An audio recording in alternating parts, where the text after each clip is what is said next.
Hello everyone, welcome back to another one of our Through the Bible studies. Today we'll be discussing the book of Daniel and a summary of the entire book. No small feat to be certain, but nonetheless we have taken on let's be honest, this is going to take us a while, so let's just get back into it.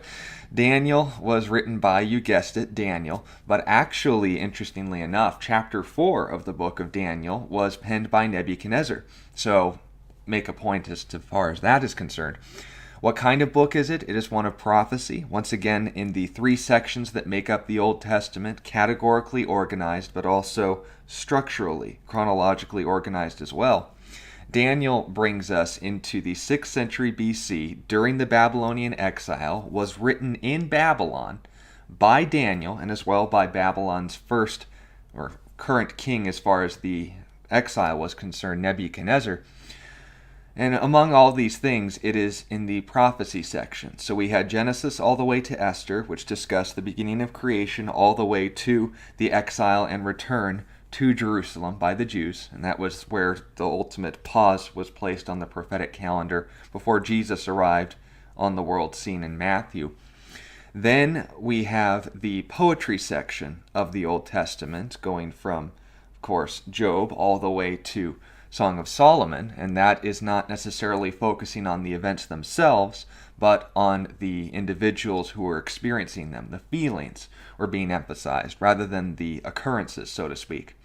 And then starting up all over again, going back to Genesis, of course, the earliest prophet that would be recorded in that sense, beyond Moses, of course, would have been Isaiah.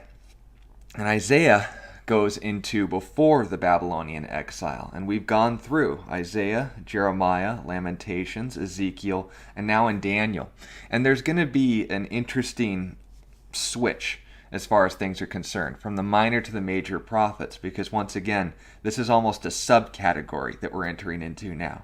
That just like Esther concluded the historical section, Isaiah through Daniel is the major prophet section of the third part of the Old Testament. So we have history, poetry, prophecy.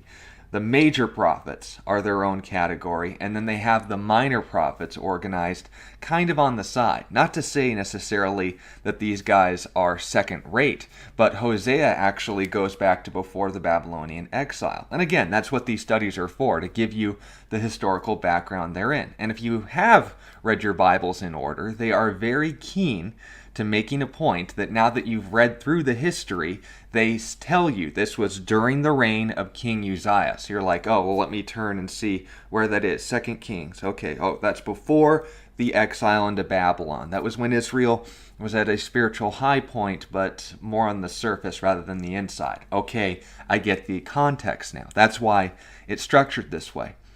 But understand as well, just like the Bible as a whole is not just thrown together in some mass of papers and hoping that you can sort out the mess. There is a reason why they have structured things this way.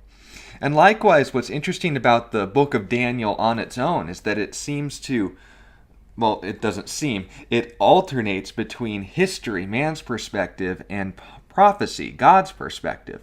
And so recording the events of the life of Daniel goes from a miracle, God involving himself in the life of Daniel in a very powerful and tangible way, and then likewise speaking through Daniel in ways that went beyond the human norm. And that's what makes Daniel such a sketchy book for skeptics, because it demonstrates, literally, putting forward information that are verifiable miracles. It was written, and we have verifiable evidence of this, by the way. In the Dead Sea Scrolls, we have full copies of the book of Daniel that date before most of the events that they predict before they happened. And when you make a prediction to the level of accuracy that the book of Daniel does before it takes place, you start to ask questions. But understand, the reason why skeptics would say that, for example, like we discussed in Isaiah, in doing my research in Daniel and looking up the archaeology behind these things, it was hilarious to me because now they're saying, oh, Daniel must have had multiple authors, and Daniel can't be trusted as reliable history. And you start to scratch a little bit and say, well, what reason do you have for this? And there's lame excuses like, oh, it doesn't get any of the names right. Like, for example, it says Nebuchadnezzar, which was the right name, had a son named Belshazzar, and we know that he had a grandson named Belshazzar, but it completely skips over his son Nabonidus, so Daniel can't be trusted as divine. Unless Nabonidus was just being passed over. There wasn't anything relevant to discuss in regarding his life, and likewise, Belshazzar was when things became relevant again. Because when you say you're someone's son, it doesn't have to necessarily imply a direct biological link. It just implies you're related to them. So take that how you will. But understand, the issue isn't with available evidence. It's in a worldview that doesn't allow miracles. And Daniel is one of those books that I get such a big smile on my face because I read this and I'm just realizing there is a God that not only knows what's going to happen before it happens, but also isn't caught off guard by even the most horrible of circumstances. And there is comfort in knowing that. So, getting into the book of Daniel, we need to understand why this book was written. Historically, Israel was just about to enter back into the promised land. Daniel's life essentially covers the entire Babylonian exile, and while he remained busy, he had a job to do during this time. When the 70 years were up, Daniel bore witness to that. And so as Daniel records his life in Babylon, it gives us an example, just like we saw in Ezekiel, of God constantly, consistently, and powerfully involving himself in the lives of his people, even when they're in the middle of a timeout, so to speak. So, making that point. But also understand why the book of Daniel is in our Bibles, not only because it predicts the future in an uncannily accurate way, but was ultimately presented as such from these angelic sources that Daniel received these revelations from, and were tested, were verified, and confirmed as accurate and consistent with the Old Testament message. Because understand, there couldn't be a sharper contrast between, say, other individuals who have had encounters with angels and made predictions, declarations in the name of God. Joseph Smith claimed that the angel Moroni appeared to him and revealed the gold tablets from which he looked into a hat with his sacred spectacles and translated the Book of Mormon. Well, we can hear those claims, raise our eyebrows a little bit, and say, I've never heard of such an angelic being. That's odd. Well, you're claiming that all of the Christian denominations were corrupt, thus saith the Lord, so let's hear you out. Okay, I'll start to make predictive prophecies to confirm my ministry, and made one false declaration after another. Deuteronomy 17 knocks you out of the park, bud. Likewise, Muhammad claimed, or rather, it was told to him, that after he had what he first thought was a demonic encounter in what was called the Hira cave, this creature came up to him, strangled him nearly to death, and kept saying to him, read, read, read. And he's like, I can't read. And he was brought to the point where he was suicidal from this experience because he didn't want anyone. He had seen people who had been demonically afflicted before, and he didn't want anything to ever have any association with those kinds of individuals. So when he thought he was it, he went home to his wife Khadijah, his first wife, and told her what happened, that he wanted to kill himself, and naturally being the loving wife, brought him to her cousin, who apparently was a translator of Old Testament text and New Testament as well, but not exactly a reliable source of spiritual information because, as history would testify to, he told him, according to these very bizarre tests that I won't mention here, that you're a prophet of God like Moses, and I can't wait for you to start your prophetic ministry. Despite Muhammad never performing miracles, being repeatedly asked why you don't perform miracles, and the only proof was, well, you try and perform better Arabic poetry than this, and ultimately made a prediction, a claim by the way, that if I am a false prophet, God will sever my aorta. Well, we can point surah and ayah, chapter and verse, in the Quran where this statement is, Then we go to the historical biographies from which the religion of Islam is based on. By the way, just a little side note, I know we're getting into Islamic apologetics here, or polemics rather. Well, we're supposed to be discussing the book of Daniel, but this is relevant in our day and age. The entire religion of Islam is not based on the Quran. The Quran mentions prayers, but it doesn't tell you to pray 5 times a day, in what positions, what to say, what direction to pray towards. That's all found in what's called the Hadith, the Sunnah, which is the sayings, the biography. A life lived out is literally Sunnah of the Prophet. And so literally everything that is laid down for them, by example, in Muhammad's life, Muhammad's name's only mentioned 4 times in the entire Quran. Jesus, much more so. But we're talking about a religion that essentially self-destructs when you get down to the nitty-gritty. Because when Muhammad officially died, we have records of him saying, "I feel my aorta being severed." And those were your rules. To say, if I'm a false prophet, God will sever my aorta. Well, we look at what Islam has done to the world today, and I say that's a fine candidate for divine judgment, don't you think?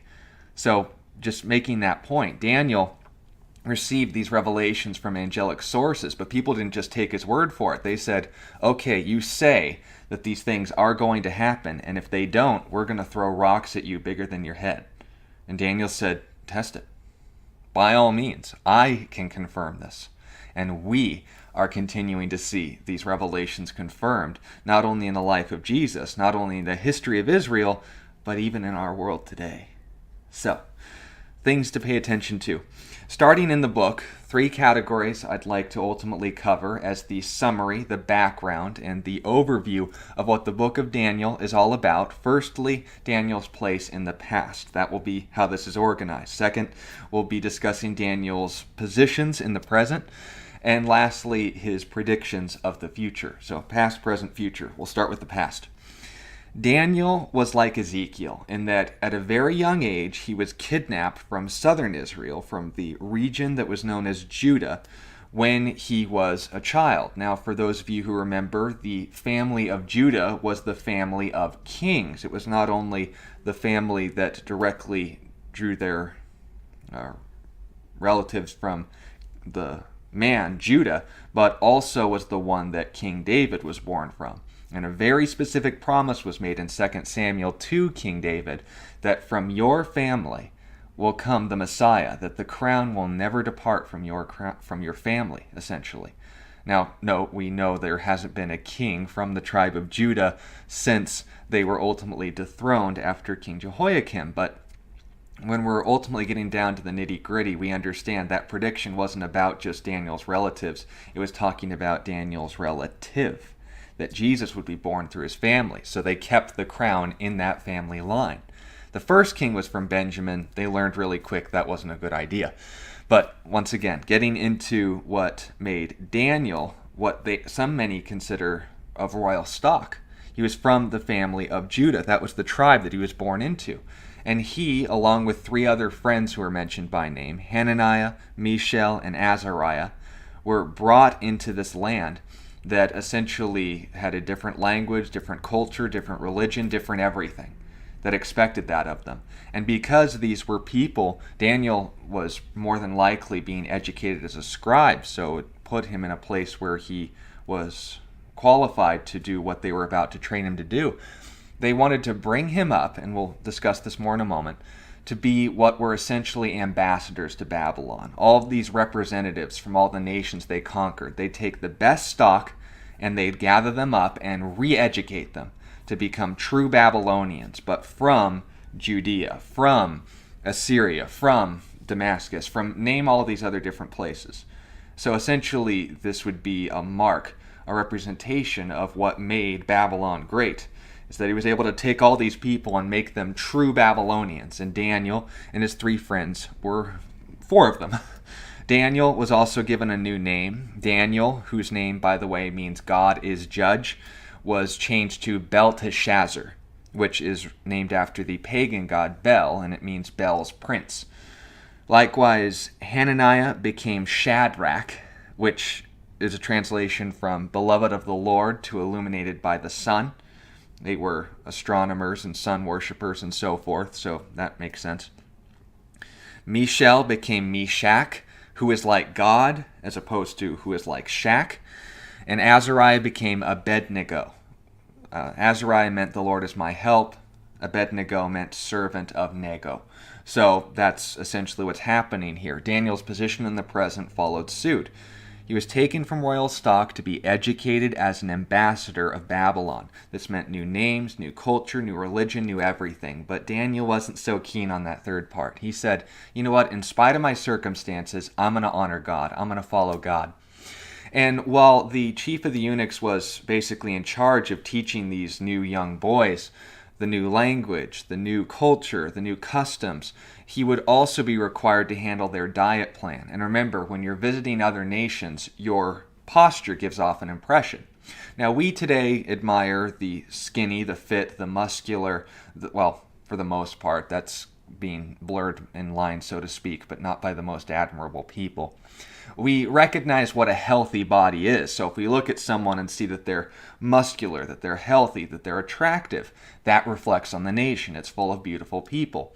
Well, back in those days, if you wanted to give off a good impression to someone, they understood what was most important, and that was food.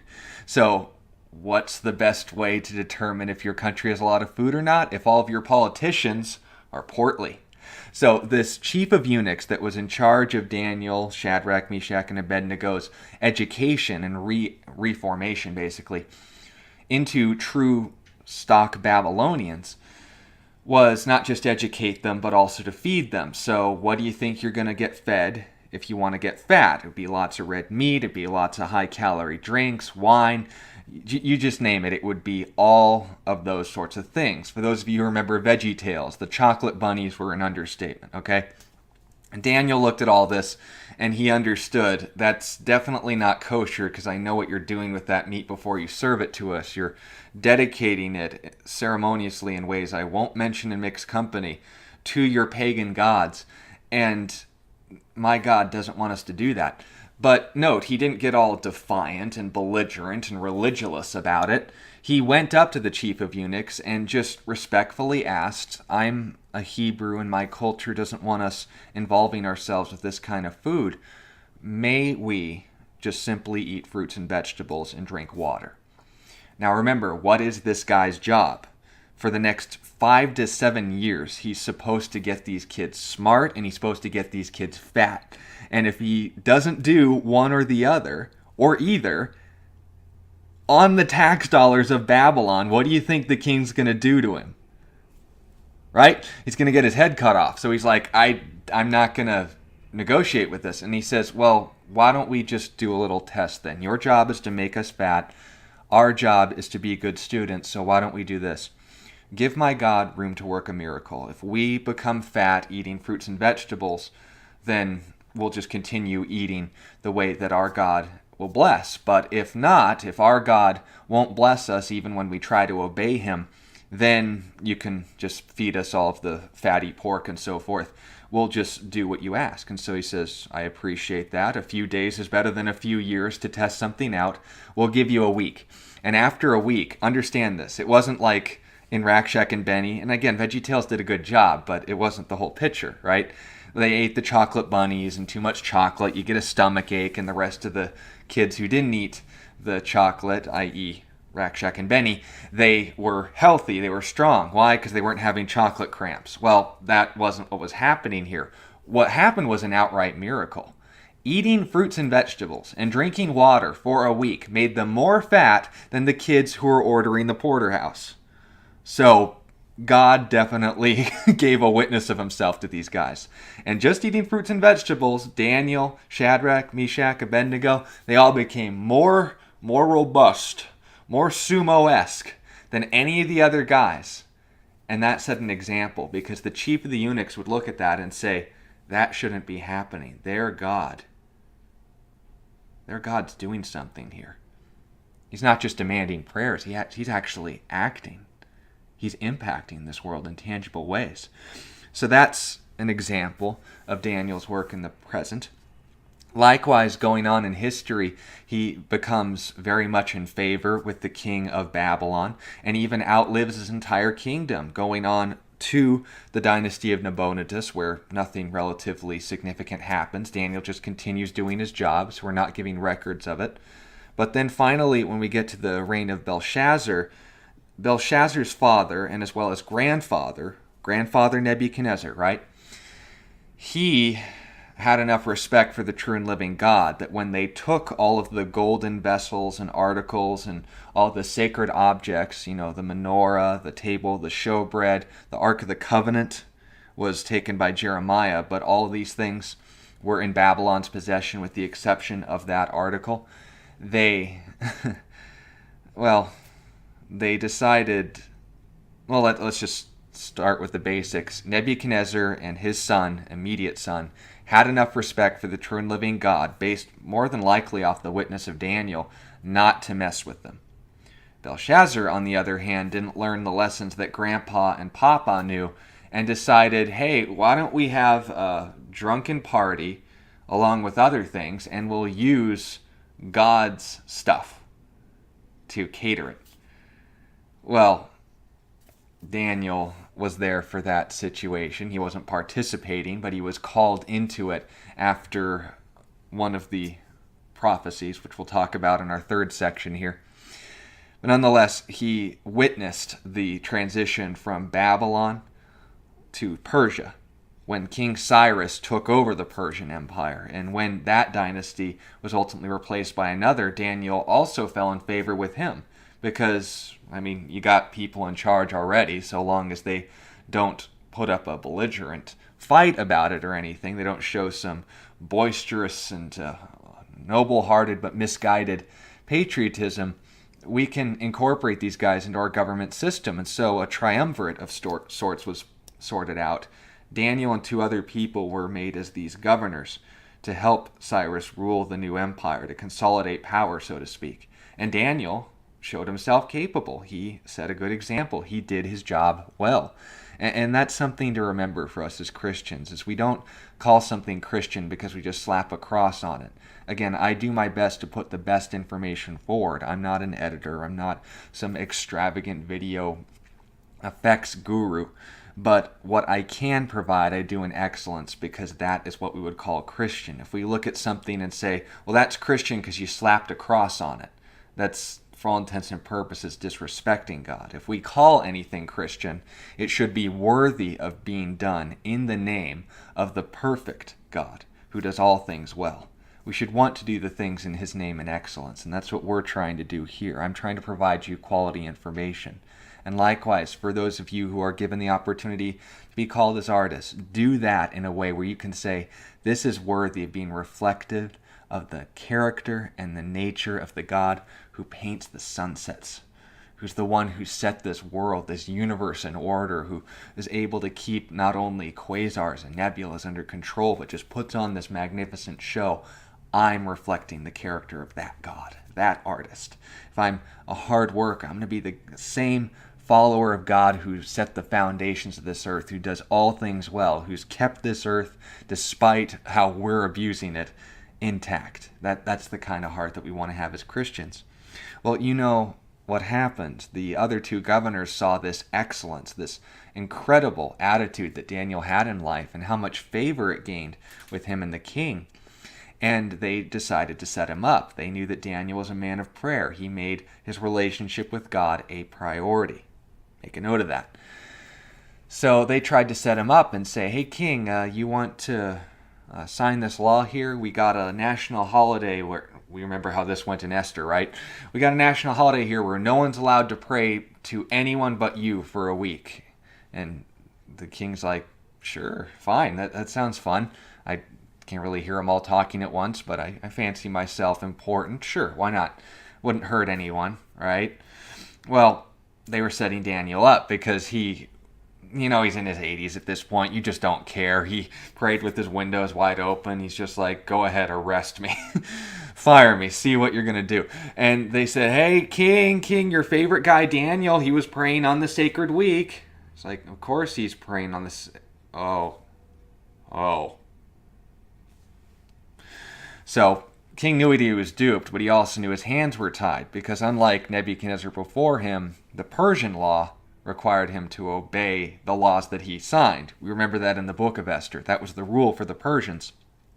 So they lowered Daniel into a pit of lions, literally like a well that was hollowed out into this cavern, and they would deliberately starve these lions so that the only meals they would get would be the prisoners or the offenders that would be worthy of being executed in such a way. Well, Daniel was lowered down. He sits down. Lions aren't doing anything. You know how the story goes. He has a nice fluffy pillow that night, and the lions don't bother him. Well, the king's not sleeping. Daniel's sleeping just fine. He finally waits for the sun to rise, and he says, "Daniel, has your God delivered you?" And it's like, oh, good morning, king. Yeah, I'm fine. And then the king looks at the guys who set Daniel up, and he says, "So, you orchestrated all this, right? Well, why don't we see how you like it?" And so the king, remember, this wasn't Christian of the king, but this is what he did. We're recording history here. The king had the guys who set Daniel up, along with their families, lowered into the lion's den. And it says their bodies were literally torn to pieces before they even hit the floor. So, obviously, demonstration of God's provision in all of this. It was around that time that Daniel passed away. He lived a very long life and had a very productive one at that. But it wasn't just Daniel who gained influence during his time of service in Babylon, because Shadrach, Meshach, and Abed-nego, for those of you who recall, were put in a position back when Nebuchadnezzar was ruling, where in one of the visions, you'll note there's a context, a reason for why these visions happened, and the history, the responses to each one. And he said, well, that statue's not going to predict my empire's going to succeed. My empire's going to live forever. I'm going to live forever. People tell me that every single day. I'm going to build an entire statue out of gold. I'm not going to be the head of gold. I'll be the whole body, down to the toes of gold. And he said, there's a statue of me. Everyone worship it. And everyone but the 3 Hebrews. Wait, where's Daniel? Now, I guarantee you Daniel did not bow down and worship it. So you have to wonder, maybe he was away on business. How interesting that when a false king declares himself to be God, demands worship under pain of death, that one is taken out and absent from this time of tribulation. And meanwhile, the other Jews during this time are able to preach the gospel despite the whole world doing the opposite, bearing witness. And you see where the parallels are starting to get a little interesting here. Nebuchadnezzar comes to these guys and he says, look, I like you guys. Okay, you do good work. You, Daniel, you guys are all great. So I'm going to give you one more chance. Normally I'd be knocking heads off yesterday, but I'm going to give you one more opportunity. If you bow down, worship the statue, no big. But if you don't, no, I'm going to kill you so hard that you're going to wish you were dead before you even get started. And they're like, King, we're not even afraid how we're going to answer you. Our God's fully capable of saving us from your big scary furnace, but even if he doesn't, we're not going to worship you or your statue. We know the true and living God, and you're not him. And this made the king mad. Now, granted, I don't know if they were that sassy about it. My inclination is to the former. I think they were probably having fun with this, but that's my opinion. You can just read the text, note the history, assumed from their character, but nonetheless, they aren't buying this, and the king isn't happy about it. So he says, heat up the furnace 7 times hotter than normal. And the flames were so engorged at this point that when they opened the doors to throw the 3 guys in, the flames actually consumed and incinerated to ash instantly the guys that were holding the door. So this was dangerous. But yet when they threw the 3 guys in, they were fine. No screams of pain or anything. The only thing that seemed to be burning, and quite immediate at that, were the ropes that they used to tie the guys up. And then they counted 1, 2, 3. I'll quote VeggieTales. Didn't we throw 3 guys in there? Well, now there's 4, and one of them's real shiny. But the text from the scripture is actually even more significant. They literally say the 4th one looks like the Son of God. And he wasn't wrong. This was a pre-incarnate appearance of Jesus Christ, who was going through the fire with them. Isn't that interesting? And so when they called them out of there, there wasn't even the smell of smoke on their clothes. And Nebuchadnezzar saw this, and he says, your God is real. I know he didn't have a relationship with him yet. That would happen in a moment. Isn't that interesting? But nonetheless, all this history was taking place. And when you read chapters 1, chapters 3, 5, 7, you're going through all these passages, you see an alternating pattern. You got history, you got prophecy. You got history, you got prophecy. So note that pattern. Also understand the background. The kingdoms that Daniel lived through were the kingdoms of Babylon and Persia. The kings that he lived through their reigns of were Nebuchadnezzar of Nabonidus. Even though he's not mentioned by name, it's because it wasn't relevant, not because they forgot. And Belshazzar, obviously. And then that transition from Belshazzar to Cyrus was rather immediate, but nonetheless significant. And then finally, the positions that Daniel held. The first one that I really want you guys to take note of was Daniel fulfilled the role of not just an ambassador, not just a governor, but of a magi. If you remember the kings that brought the 3 gifts to Jesus, we don't know if there were 3 kings. There was definitely more than that, but they brought 3 gifts. And the traditions that give them names and stuff, there's no evidence whatsoever that that is actually the case. But these guys, representatives from Babylon that traveled to Bethlehem, no small distance from Iran to Israel, by the way. They brought these gifts. Why? How did they know that if they were just star watchers? Because Daniel was one of them. And several hundred years before this event took place, Daniel shared with them not just the scriptures that predicted Messiah's coming, but also included the writings of their quite prominent magi and the predictions he made to the day of when that Messiah would be coming into this world. So he fulfilled the role of a magi, and the magi in the Christmas story knew about Jesus because of the witness of Daniel, who was one of them. Now note, Daniel didn't live several hundred years, but they had his writings. Understand the point being made there. And the fifth and most important title that Daniel could claim for himself was a prophet. He was tested according to that standard, not as speaking from his perspective or opinion, but from God's perspective, which goes beyond time. Can record past and present accurately. God's going to get his back straight, but also the future, because he sees everything and knows everything.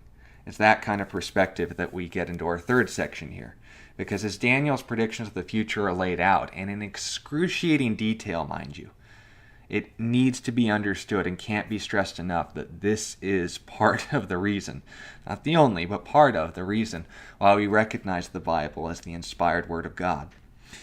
Daniel's first prophecy was regarding Nebuchadnezzar's first dream, where he has a vision of a statue. The statue had a head of gold, chest and arms that were of silver, abs of bronze, 2 legs of iron, and then finally the feet were of iron, but it was also mixed with clay. So it was put together hastily and kind of weak and fragile. Then in the dream that Nebuchadnezzar had, a giant rock smashed the entire statue and then ended up covering the entire earth as a result. He woke up, was rather perturbed by this. He is a pagan, right? And you remember going all the way back into Genesis and Exodus as well, that God will meet people where they are at. If they understand God through dreams, just like with Joseph, he'll meet Nebuchadnezzar on his terms here. He knows that he's superstitious, so he says, if that's how you understand me, I'll speak your language. What I'm telling you, I want you to pay attention to. But Nebuchadnezzar didn't know what it meant. Well, he calls the usual suspects, the people who are in charge of his horoscope and all the psychics and so forth, all of the people who are interested in cold and hot readings and would just basically get paid all day to tell him what he wanted to hear. Well, Nebuchadnezzar was actually concerned about this. He says, what does this dream I had mean? And they said, well, tell us the dream. And Nebuchadnezzar's like, no, you tell me the dream. You guys talk to the gods, they'll tell you. And they're like, we don't know the dream. What are you expecting us to communicate with the gods? And he says, yeah, that's what I'm paying you for.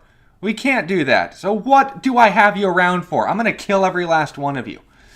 Well, he started giving out the orders, and when it became Daniel, Shadrach, Meshach, and Abednego's turn, they were friends with the guy who was the executioner, and so they asked him, what's up with all this? And he says, well, the king gave orders. He had a dream. They couldn't give him an answer, so he's just going to kill all of you guys. So, sorry, orders. And Daniel says, tell the king we're going to pray to our God, and he can give an answer. And so he does, and he's more than happy to, because he doesn't want to see Daniel or his friends killed. These guys were friends. And so Nebuchadnezzar gives them some time. They pray, emphasis, and God gives him the answer. And he says, and note, I'm not just reading into these texts. Every single one of these prophecies includes a description, an interpretation, a definition of what these actually mean. The dream was regarding the empires that would follow Nebuchadnezzar's kingdom. He was the head of gold. He had absolute authority. But the two arms of silver, the Medes and the Persians, would be what would ultimately take over him. And they would be lesser in authority. We saw this with the benefit of hindsight in that the Persian king didn't have absolute authority. He had to obey his own laws too. He couldn't just take it back. Then after that would come the stomach of brass, which the text literally says is Greece. Then the 2 legs of iron, Rome. And then the 10 toes mixed with clay would be an attempt to rebuild Rome, but done so hastily, temporarily, and mixed with the same kind of spiritual material that the ultimate rock was made of. And note, that rock was the kingdom of heaven, where God would crush all of the kingdoms, that he would be the one to rule this world ultimately forever after all of these kingdoms, these world-ruling empires, had passed away. Now you're wondering, well, why aren't the Ming and Shao dynasties mentioned? Why not the Aztec or Mayan kingdoms mentioned in all of this? Because the kingdoms that are mentioned in this vision are those that have relevance to God's plan for salvation. These are the ones that had direct access and involvement with the nation of Israel. As I recall, Aztecs didn't cross the Atlantic. As I recall, the Chinese didn't go over the Euphrates River and get themselves mixed up with Israel. So make a note of that. This is what the focus is being brought to, is on God and his relationship with us. So this is also, by the way, the context of which, after Nebuchadnezzar is told, your kingdom's going to be replaced, he didn't like that. So he made the whole thing of gold. That's what the statue was for, to basically shake his fist at God and say, I know better than you do. My kingdom's going to live forever. People tell me every single day. So take that for what you will. The second vision, the second prediction of the future that Daniel had was more of a short-term prophecy, actually, but confirmed by history, that when Daniel was asked by Nebuchadnezzar, I had this another dream. It's like, thank you for coming to me first, so no one dies this time. He had a dream that there was this giant tree, and it was covering the entire face of the earth. It was just that massive, and there were birds branching and all the nests and stuff. By the way, not a picture of a good thing. And a command came from heaven saying, this tree's gotten too big. Divine orders, cut it down. But when they cut it down, they didn't just uproot it and throw it all into the fire. They left it as a stump and put a little bronze cap on it and said, let it regrow. Well, Nebuchadnezzar asked Daniel, what does this mean?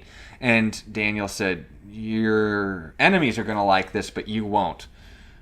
Well, tell me the truth anyway. You're the tree, and you've grown a little too big for your branches, so to speak. And so God's going to give the order that you're to be humiliated. You're not going to be destroyed, but you'll be cut down to size, so to speak, and allowed to regrow from there.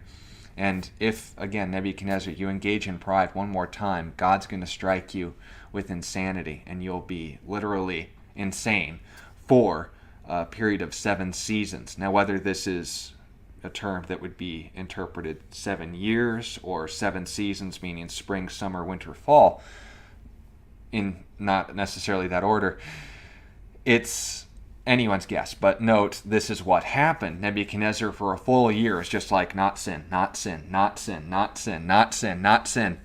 And he looks at the hanging gardens. Oh, isn't this the magnificent Babylon that I have built? And God says, Nebuchadnezzar, you're going to think you're a cow from this point until you have learned your lesson. Now, little time out on this for just a moment. What kind of mentality did Nebuchadnezzar have in regards to avoiding the judgment of God, seeking mercy or avoiding punishment? What does Jesus encourage us to do? Just spend all day going, don't think of pretty girls or boys or anything in between. Don't think about yourself. Don't think of... Well, you're hardly engaging in a relationship with God, first off. But secondly, your mind's still on those things. It's just in a negative sense. It's like saying, oh, if I want to be humble, then I'll just focus on myself, but it'll only be negative. No, that's still pride. It's just turned inside out. Do you see the point? So when Nebuchadnezzar was just saying, I'm not going to sin, I'm not going to sin, I'm not going to sin, that's a legal relationship with God, and that's not something that he wants. He wants you to actually think that he's better than those things, to want to think about him more than those things. Because understand, if you're struggling with substances, with looking at pictures on the internet or videos or whatever, if you have some sort of vice, understand the best way to get a dog to let go of a bone is to show him a steak. If you want a growing relationship with Jesus, understand why he's better. That's what these resources are available for. Ask questions. I'm happy to provide you answers to them. But understand, this was the issue. Nebuchadnezzar was given all of this power, given all this authority, predicted by name before he was even really a significant figure on the world map, that he was the one who would be chosen to be used by God as a tool of judgment for the nation of Israel. But understand, that didn't mean he was exempt from his own mistakes. And he would be held accountable for them, especially for what he knew. And after giving this warning, and after engaging in pride, after being told the consequences, and not seeking mercy, mind you, but just avoiding punishment, God let him develop a condition that we actually see in our world today called boanthropy. You think that you're a cow and you basically just chew on grass and stuff, and you're capable of surviving in this state, but you're very difficult to be around socially. Let's just put it that way. Well, Nebuchadnezzar did in fact develop this trait, and for 7 seasons, however long that was, he finally came to his senses, and literally in the text he gives from his own account in Daniel chapter 4 that he recognized that the God of the Bible, the God of the Israelites, was the true and living God. And that's an altar call if ever I heard one. So if you want to know whether it was 7 seasons or 7 years, you can ask him when we see him in heaven. Isn't that interesting? Now, the third vision that Daniel had, the third prediction that he made about the future, was also a very short-term one, but historically verifiable, where Belshazzar, the grandson of Nebuchadnezzar, decided to have a party, and a very corrupt and debased party, with the articles of the temple, the things that were used for the worship of the true and living God. And so, getting drunk on communion wine and using the bread, all these other things, and all this other different stuff. You understand sacrilege is happening here. And God basically, well, the vision was this: a hand, with just a hand, without an arm or a body, appeared and started carving into a wall of solid rock the words in Aramaic, Mene, Mene, Tekel, Upharsin, which literally translated would be numbered, weighted, divided. And Belshazzar, he was drunk at this point, but when he saw the hand, the text literally says, he peed himself and his knees were shaking. Instantly sober, and he's like, someone get me someone to tell me what that means. This is obviously from the gods here, what's happening. And his grandma says, your father and your grandfather had someone who served them who knew these things. His name's Daniel. She's like, well, bring him in here. And he comes in. He's like, ugh, I don't want to touch anything with what you guys have been doing. What do you want? I was watching Jeopardy. He was older at this point. And Belshazzar's like, what's that mean? And he looks at the wall. He looks at him. He says, it came from God, didn't it? Yeah, what you're doing here. The word is a prediction about you. Your kingdom is going to be handed over to the Persians tonight. You've been weighted, processed, not enough to cash the check. God's tested you, and he's no longer deemed you fit to have the position that you are currently in, and so you're going to be dethroned and replaced by someone else tonight. Well, Belshazzar obviously wasn't listening. He was just looking for something to ease his paranoia. So he says, hey, I'll give you up to a third of my kingdom as a reward. Put a gold chain on that guy's neck. And he's like, didn't you listen to me? You're only going to have this for another couple hours. I don't want your power. And they didn't listen. They just continued on with their party. Meanwhile, Cyrus was damming off the Euphrates River so that he could travel underneath the water canal to invade the city, and killed them all that night. However, Daniel he was a part of the enemy government system because he didn't put up a fight. He was incorporated into the new government and made an official. That's the context and history around that. Now, after Babylon's fall, he had a series of visions that are actually very interesting, and we'll conclude with these last four. The four beasts and the Son of Man was his next vision. This was something that he encountered, had a vision of, and received personally from an angel. The vision that he had first was there was a lion, and it had wings. You understand what that reference is from. That's where they have that little mythological reference. Daniel would predate those.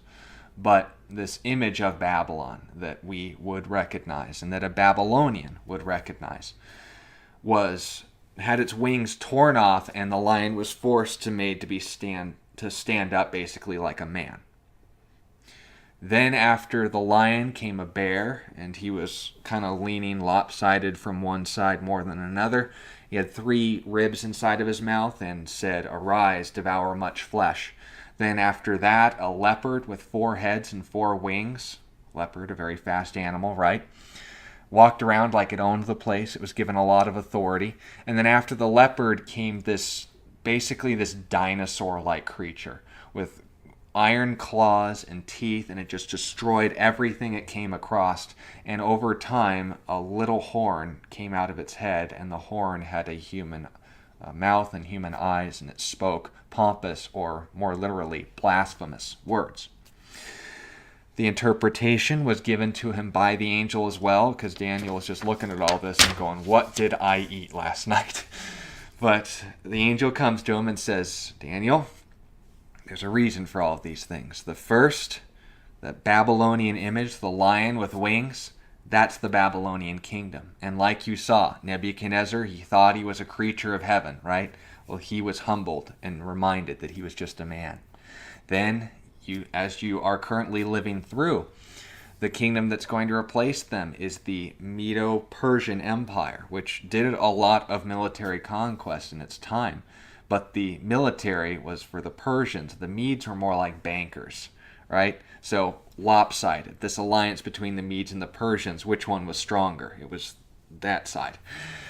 And so this bear that disposed 3 entire kingdoms, 3 ribs, right, would be the one to succeed the Babylonians. Then after the bear would come the Greeks. Wait a minute. As I recall, Alexander the Great and his conquests took place many centuries after the time of Daniel. How did he know that that Alexander, the king of Greece, would not only conquer quickly, i.e. the cheetah, but after his kingdom was established and given a lot of a kingdom, by the way, it would be divided between 4 heads. Then, after that, came the Romans, who enforced their power through military strength alone, and it will be out of the Roman Empire that little horn, which is a picture of the Antichrist, will speak blasphemous words, exalt himself above every god, and demand worship himself as the true and living God. And then it says, after the 4 beasts passed away, a Son of Man appeared. And this is just a generic term that's used to identify someone who is human. You know, Ezekiel is called the Son of Man. Isaiah, he's also called the Son of Man. All these people, it's a title that means you're a person. You look like a human. But what was interesting about this Son of Man was that in the vision, he sat down on the throne of God and was worshipped by angels. Who's worthy of that but God alone? So these kingdoms that would immediately succeed each other after the Roman Empire, and this little horn that attempted to make itself out to be God, once they all pass away, we see Jesus sitting on the throne forever. The next vision was of a ram and a goat. The ram, an animal with two horns, right? One horn was bigger than the other. I wonder what that's a reference to. And remember the significance of this again, because Daniel didn't see all of Persia's conquest. He only lived through one of them. And he died before he saw the Persian Empire pass away. So, Medo-Persians, one giant horn, one small horn. This animal's walking around like it owns the place and stuff, but then it showed a goat that had one giant horn, and it was a massive horn, running so fast it was like Sonic the Hedgehog. It just looked like it wasn't even touching the ground, and it impaled the two-horned ram. The goat rammed the ram, basically, and impaled him with this giant horn. But when that giant horn went through, the horn split into four. See the history here? And these four horns eventually fell off and turned to two. And these two horns eventually went brittle and became one. And this one horn started to try to make itself out like it was that one giant horn again. And it would go out of its way to go after the people of God. And for 1,300 days, the people of God would be persecuted by this horn that came from the goat.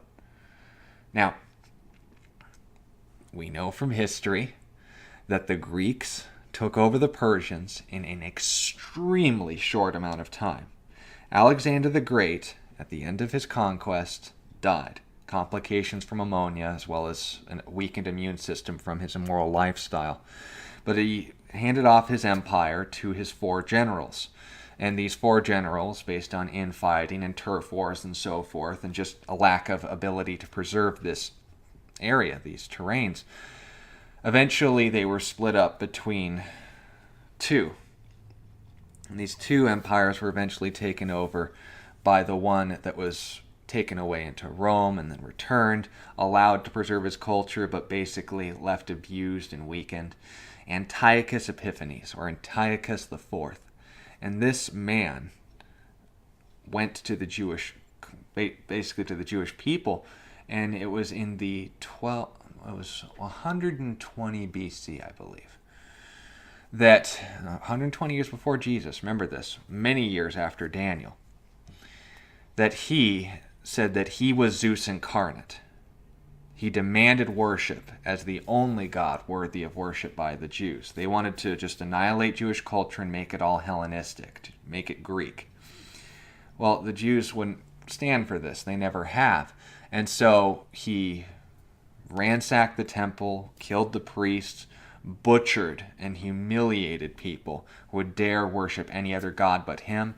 He committed what was an example of what the Antichrist will one day do, the abomination that causes desolation. He offered a pig on the altar of Zeus that he set up in the temple of God and demanded worship and enforced it.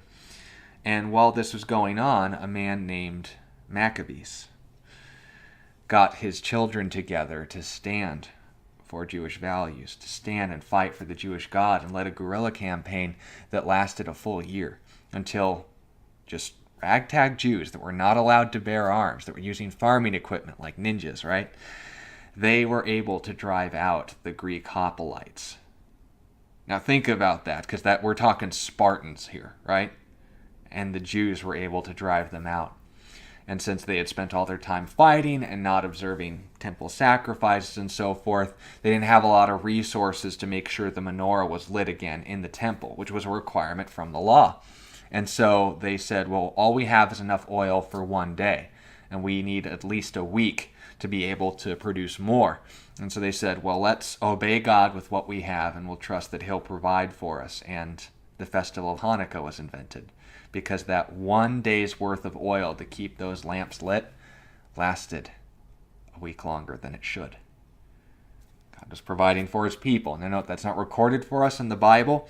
We do have records of that in history, but they are not recognized as scripture because the records we have are inaccurate in some places, and as well make failed prophecies. So once again, not what we'd recognize as from God. It was just man's records.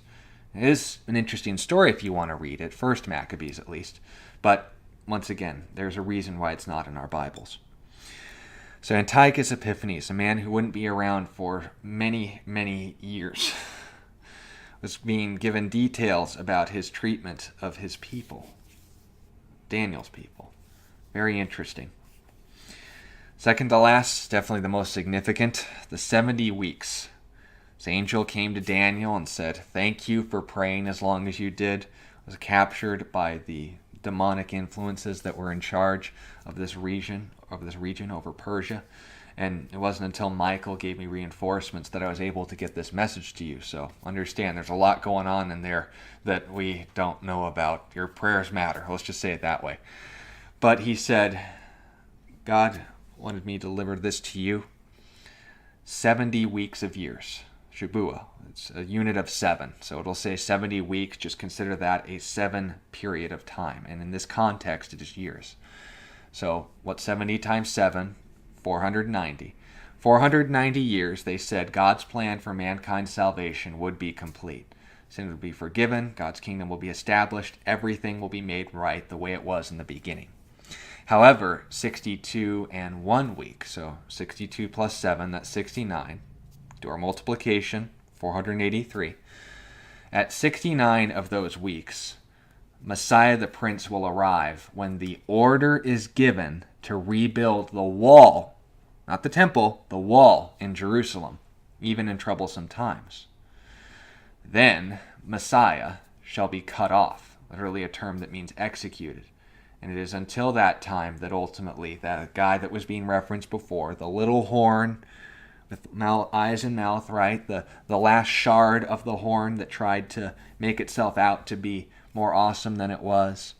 All these things will be allowed to basically commit the abomination that causes desolation, to do this act that will one day be fulfilled and once again in history repeated. When he defiles the Jewish temple and demands worship as the only true God. We saw this not only in history with Antiochus Epiphanes, but also with the Antichrist.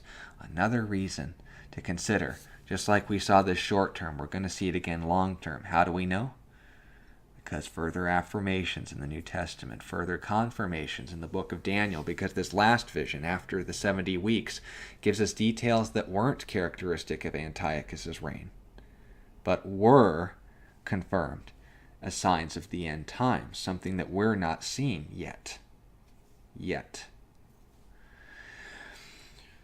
We're looking at this and seeing, okay, so 483 years after Jerusalem's wall specifically is ordered to be rebuilt.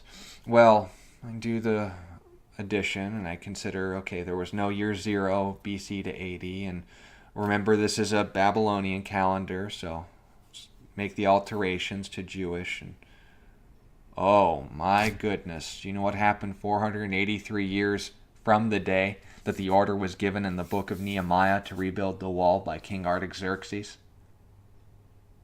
32 AD, where Jesus entered Jerusalem on a donkey's colt.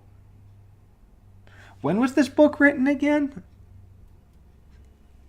500 years before Jesus came on the world scene. Isn't that interesting?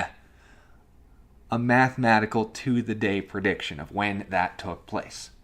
Oh my goodness. So, very, very fun. But nonetheless, final vision that we'll discuss, and then I'll let you guys go. It's the king of the north. There's a vision that was given to Daniel describing this king from the north that will basically have a 3-step process to his politics. He'll have a conflict with the king of the south, and then after winning this battle, he'll then turn against the people of God, restrict worship of the true and living God by defiling the temple.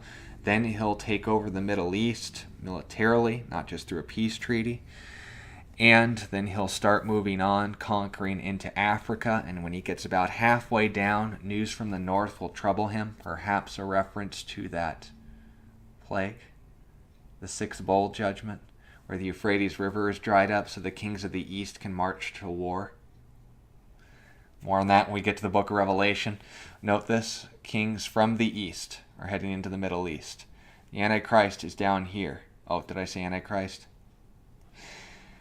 So about halfway through Africa, he hears that a big army's heading his way, so he goes to meet them, and they clash in the valley of Megiddo, what's called Armageddon. And God himself will intervene and leave this Antichrist, this king of the north, to be destroyed utterly, completely, and totally alone.